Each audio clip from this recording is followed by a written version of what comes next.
What's good, JCCV? Back at you with another video. This video is on Glock's new song. I like the song. It's basically, I guess it's a tribute to Dolph. Real dope song. His, his first record since Dolph has passed. It's called Proud.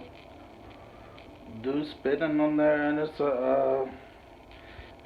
it really is a dope tribute.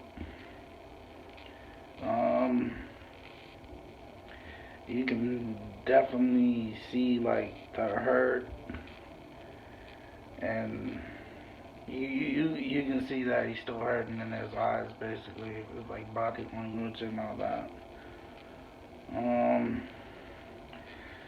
It's a real dope song. It's I enjoyed it. It's called Proud.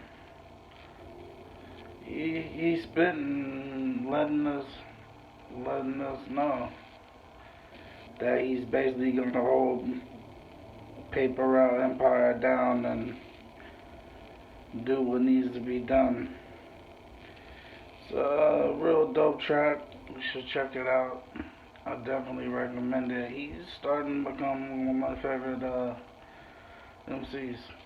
Definitely from the newer era. He's definitely one of my favorite MCs. So let me know your opinions in the comments. Thank you.